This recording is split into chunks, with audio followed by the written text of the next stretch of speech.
आप दे रहे commodity round up और हमारे साथ दो मेहमान बने हुए हैं बातचीत करने के लिए। इंडियन ब्रोकिंग के प्रथमेश माल्या हैं और चॉइस ब्रोकिंग के सचिन गुप्ता हैं। और नजर डालेंगे सबसे पहले सोने चांदी पर, जहां पर हमने सुबह एक तो शुरुआत जरूर देखी थी, लेकिन अब तेजी के साथ कारोबार हो रहा है। गोल्ड 39,000 के ऊपर ट्रेड कर रहा है और चांदी भी अब 51,500 के ऊपर कारोबार करते हुए दिख रहा है। तो मोमेंटम गोल्ड सिल्वर में फिर से स्ट्रांग होता हुआ दिखा है। तो शुरुआत गोल्ड सिल्वर के साथ ही कर लेते हैं। प्रथमेश, पहले तो आप बताइए गोल्ड पर आपकी स्ट्रैटेजी क्या रहेगी? बहुत सारे इन्वेस्टर्स हैं जो एक गिरावट का वेट कर रहे हैं नई एंट्री लेने के लिए, लेकिन मौका मिल नहीं रहा है। अभी क्या व्यू है, आउटलुक क्या है और इन लेवल्स पर ट्रेड कैसे लेना चाहिए? काफ़ी हॉट कमोडिटी है 2020 में, और मेरे ख्याल से ये जो कंटिन्यूटी और मोमेंटम है बाकी की जो 6 महीने हैं उसमें भी जारी रहेगी। मेरे ख्याल से अगर आपको ट्रेड करना है गोल्ड में तो फिर 48,900 अगर डिप मिलता है ट्रेड के बेसिस पे वहाँ पे करना चाहिए। 48,650 का स्टॉप लगाकर ऊपर में करीब 49,400 के टारगेट रखने चाहिए। गोल्ड में जो है मोमेंटम पॉजिटिव ही है। वैसे ही सिल्वर में भी पॉजिटिव मोमेंटम जारी रहेगा। 51,000 के पास ऑलरेडी है। मेरे ख्याल से अगर आपको बाई करना है सिल्वर वाला कॉन्ट्रैक्ट, सिल्वर तो सितंबर कॉन्ट्रैक्ट में बाई करना होगा। 51,100 का एंट्री पॉइंट रहेगा, 5650 का स्टॉप लॉस रहेगा, ऊपर में 51,800 के टारगेट रहेंगे। मेरे ख्याल से 52,000 तक सिल्वर जो है बहुत जल्दी आने की पॉसिबिलिटी दिखाई दे रही है। तो दोनों पर जो स्ट्रैटेजी है वो खरीदारी की है। गोल्ड में 39,400 के टारगेट के लिए बाय करने की सलाह है और सिल्वर 51,800 52,000 तक जाने की कोशिश कर सकता है। तो उन्हीं को बतौर टारगेट देखते हुए खरीदारी के पोजीशन आप बना सकते हैं। सचिन, आपका भी सिमिलर व्यू है गोल्ड सिल्वर दोनों पर? Good afternoon Deepali. Exactly Deepali, overall undertone जो है वो गोल्ड एंड सिल्वर का पॉजिटिव ही है, बट बाय ऑन डिप्स की स्टडी वुड बी बेटर। तो मुझे लगता है कि डिप्स आता है तो भी बाय बनाए तो दैट वुड बी बेटर। ठीक है। इसके अलावा क्रूड को देखें तो आज के सेशन में हमने वापस वीकनेस गिराती हुई देखी है और क्रूड इनफैक्ट पिछले 2 दिनों में ऊपरी लेवल से काफी फिसल चुका है। आज भी आप देखेंगे तो लगभग हम 1.5-2% के आसपास की वीकनेस देख रहे हैं। प्रथमेश, क्रूड हालांकि जो 15 जुलाई को बैठक होनी है ओपेक अलाइज की, वो काफी इंपॉर्टेंट है, उस पर नजरें टिकी हुई हैं। लेकिन उससे पहले जो ये वीकनेस दिख रही है ये फर्दर एक्सटेंड हो सकती है या फिर नहीं, क्या व्यू है और नई रणनीति कैसे ले क्रूड पर? मेरे ख्याल से ये बात तो श्योर है कि प्री पैंडमिक लेवल्स और पैंडमिक लेवल्स में क्रूड के कंजम्पशन में काफ़ी हद तक डिफरेंस है। हालांकि डिमांड डिस्ट्रक्शन जो है वो almost 30 million barrels per day का तक का डिस्ट्रक्शन हो गया था अप्रैल में। ये जो 30 मिलियन बैरल्स पर डे का डिस्ट्रक्शन है ये रिकवर हो चुका है। अभी जो वर्ल्ड ग्लोबल डिमांड जो है that is close to 90 million barrels per day. तो जो डिमांड डिस्ट्रक्शन हुआ था वो धीरे धीरे रिकवर हो रहा है। अभी आज के सेशन में आप जो करेक्शन देख रहे हो मेरे ख्याल से एक प्रॉफिट बुकिंग का सिचुएशन है, बट मेरे ख्याल से क्रूड में जो है मोमेंटम जारी रह सकता है। अक्रॉस द ग्लोब वैक्सीन को लेकर काफ़ी हद तक बहुत सारी खबरें आ रही हैं। मेरे ख्याल से क्रूड में अगर आपको कुछ करना है तो 2,900 के आसपास बाई करना चाहिए जुलाई वायदा, 2,840 के आसपास स्टॉप रखना चाहिए, ऊपर में टारगेट 3,000 के रखने चाहिए। पॉसिबल मोमेंटम यहाँ से 3,120 तक के लिए हो सकता है। मेरे ख्याल से क्रूड में बाई करने की सलाह होगी। ठीक है, तो पोजीशन खरीदारी की तरफ बना सकते हैं 3,000 के टारगेट के लिए। जो डिप मिल रहा है इसको यूज करना चाहिए बाइंग करने के लिए। इसके अलावा अगर तमाम बेस मेटल्स को देखें आज के सेशन में, तो लगातार तेजी दिखाने के बाद आज बेस मेटल सुबह थोड़े सुस्त जरूर हुए थे, लेकिन वापस निचले स्तरों से रिकवरी बनी है। निकल हालांकि अभी भी आधा % नीचे कारोबार कर रहा है। जिंक और लेड में हम पॉजिटिव के साथ ट्रेड देख रहे हैं। वहीं अगर आप कॉपर को देखेंगे आज के सेशन में, तो यहाँ सुबह हमने लगभग आधा % के आसपास की वीकनेस देखी थी और अब ये वापस निचले स्तरों से रिकवर हुआ है और अब ऑलमोस्ट आधा % ऊपर ट्रेड कर रहा है। बेस मेटल्स में सबसे पहले तो प्रथमेश कॉपर पर अपना व्यू दीजिए। आज जो डिप मिला उसको इस्तेमाल किया ट्रेडर्स ने नई खरीदारी की पोजीशंस बनाने के लिए। अब नई रणनीति क्या होनी चाहिए? 485 के आसपास ट्रेड कर रहा है, क्या टारगेट्स होंगे? जी भाई, मेरे ख्याल से कॉपर एक अच्छा बैरोमीटर है इकोनॉमिक इंडिकेटर के हिसाब से देखा जाए तो, बट अकॉर्डिंगली जो है फंडामेंटल जस्टिफाई नहीं हो रहे कॉपर के प्राइस रेंज के लिए। बट मोमेंटम के हिसाब से अगर चलना है तो मुझे कॉपर में बाय करने की सलाह रहेगी। 483 का एंट्री पॉइंट रहेगा जुलाई वायदा, 479 का स्टॉप रहेगा, ऊपर में 490 के टारगेट रहेंगे।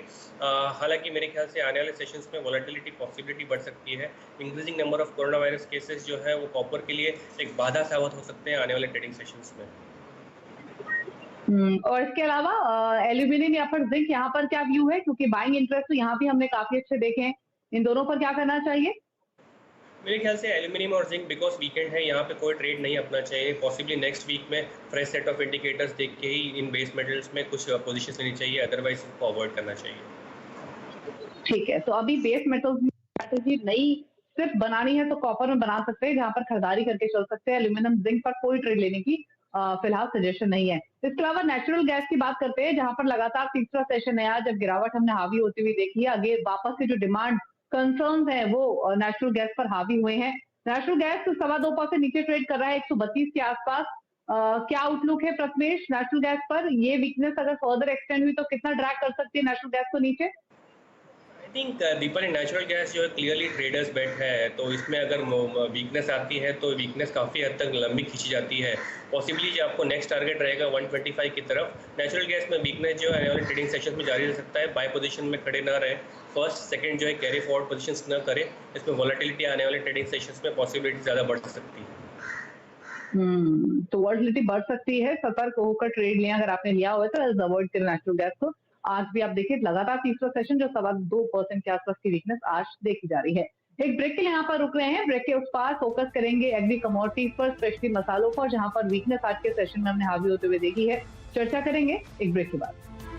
आप देख रहे हैं कमोडिटी राउंड अप और हमारे साथ अब दो जानकार बने हुए हैं, प्रथमेश माल्य है, साथ ही सिंह गुप्ता है। ब्रेक में जाने से पहले हमने नॉन एग्री कमोडिटीज की बातचीत की, अब एग्री कमोडिटीज पर फोकस करते हैं। स्पेशली सबसे पहले नजर डालेंगे मसालों पर, जहां पर हमने आज के सेशन में वीकनेस देखी है।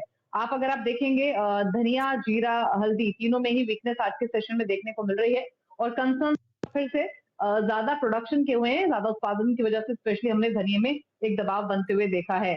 क्या व्यू रहेगा आपका सचिन? कोरिएंडर पर सबसे पहले अपनी राय दीजिए, जहां पर हम आज के सेशन में लगभग 1% के आसपास की वीकनेस देख रहे हैं। क्या करना चाहिए इन लेवल्स पर?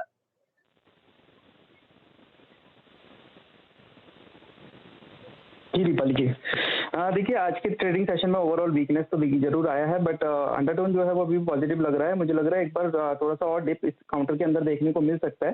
करीब 6050 6030 तक के लेवल्स जो है इस काउंटर में देखने को मिलेंगे। इन लेवल्स से एक बार वापस से बाय अपॉर्चुनिटी ढूंढनी चाहिए और इन लेवल से एक बार बाय पोजीशन इनिशिएट हो सकती है। डाउन साइड में जो स्टॉप लॉस रखना होगा अराउंड 5950 का रहेगा और मुझे लग रहा है वापस से एक काउंटर के अंदर तेजी रहेगी और जो करीब 6250 और 6280 रुपए के लेवल्स जो है वो एक वीक के अंदर वापस देखने को मिलेंगे।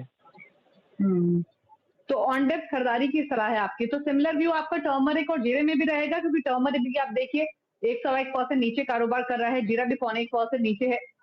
बाकी दोनों स्पाइसेस पर क्या राय है? जी, पहली राय जो है वो जीरे में रहेगी, बिकॉज जीरे के अंदर आज भी एक करेक्शन देखने को मिला है अगस्त कॉन्ट्रैक्ट के अंदर। मुझे लग रहा है काफी फेवरेबल लेवल्स हैं यहाँ पर बाइंग करने के हिसाब से, बिकॉज ऑलमोस्ट हार्वेस्टिंग अगर देखा जाए तो वो ऑलमोस्ट जो मेजर प्रोड्यूसिंग स्टेट्स हैं वहाँ पे 50% 50 to 5% कंप्लीट हो चुका है। बट उसके बाद में अभी जो सेंटीमेंट्स बन रहे हैं, एक गुजरात की साइड से काफी बारिश देखने को मिल रही है कच्छ में, गुजरात के कुछ और सिटीज में, तो उसकी वजह से कहीं ना कहीं आवक जो है लाइक जो अराइवल्स है वो कहीं ना कहीं हैम्पर हो सकते हैं। उसके कारण मुझे लगता है एक बार जीरे के अंदर एक पुल बैक देखने को मिल सकता है। तो करंट लेवल्स काफी अच्छे होंगे बाइंग के हिसाब से। डाउन साइड में एक स्टॉप लॉस सजेस्ट करेंगे अराउंड 13,650 का। उसके साथ में मुझे लग रहा है एक बार 14,200 तक के इमीडिएट टारगेट जीरे के अंदर देखने को मिल सकते हैं। ठीक है। अच्छा, इसके अलावा एक नजर कॉटन डालेंगे, जहां पर थोड़ा दबाव हमने देखा है। दरअसल ग्लोबल मार्केट में जो वीकनेस है उसका इम्पैक्ट हुआ है, दूसरी तरफ जो कॉटन का रकबा है उसमें बढ़ोतरी देखने को मिली है और 2020-21 में अगर आप देखेंगे अब तक जो भारत में कॉटन का रकबा है वो दोगुना हुआ है। तो प्रोडक्शन ज्यादा होने का भी इम्पैक्ट हमने प्राइसेस पर देखा है। कॉटन को लेकर आउटलुक क्या है और व्यू क्या है आपका सचिन? क्या रणनीति रखें इन लेवल्स पर? दीपाली जी, अगर डोमेस्टिक मार्केट की बात करें तो ऑब्वियसली प्रोडक्शन हाई है, लेकिन रकबा जैसा कि आपने बताया कि हाई होने के कारण कहीं ना कहीं प्रेशर है। बट अगर आईसी कॉटन पर नजर डाली जाए तो सेंटीमेंट्स काफी पॉजिटिव हैं। अंतर्राष्ट्रीय बाजारों में जो है वो तेजी के संकेत नजर आ रहे हैं कॉटन के अंदर, बिकॉज अमेरिका के अंदर जो है वो बुआई ओवरऑल कम हुई है।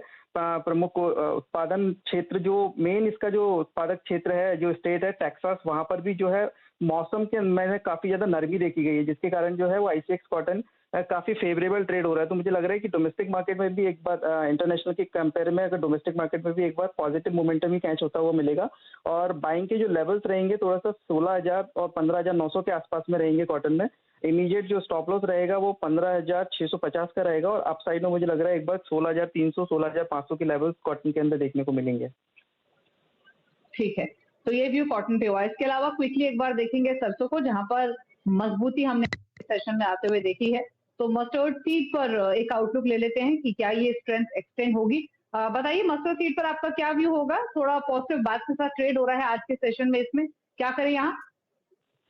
टिपिकली ये काउंटर पिछले कुछ वीक से कंटिन्यूसली परफॉर्म करता हुआ नजर आया है। लोअर लेवल से एक अच्छा अपसाइड मोमेंटम देखने को मिला था। मेन फंडामेंटल्स जो थे वो बिकॉज डोमेस्टिक डिमांड जो है पर्टिकुलर आरएम चीज के अंदर देखने को मिली है, वहीं आयात जो है कहीं ना कहीं कम हुए हैं और उत्पादन कम होने के कारण प्राइस को काफी अच्छा सपोर्ट मिला है। तो मुझे लग रहा है एक बार अराउंड 4700 के आसपास में अगस्त कॉन्ट्रैक्ट रहेगा आरएम चीज का, उसमें बाय पोजीशन इनिशिएट कर सकते हैं। 4630 का एक स्टॉप लॉस रखना होगा और 4850 तक के टारगेट्स आरएम चीज में देखने को मिलेंगे। ठीक है, तो ये आरएम सीट पर आउटलुक है जहां पर पोजीशंस आप बना सकते हैं। चलिए, शुक्रिया सचिन और प्रथमेश आप दोनों का शो का हिस्सा बनने के लिए और स्ट्रैटेजीज रेकमेंड करने के लिए। इसी के साथ कमोडिटी राउंड अप में तो इतना ही, लेकिन ब्रेक पर आप देख सकते हैं आवाज समाचार। नमस्कार।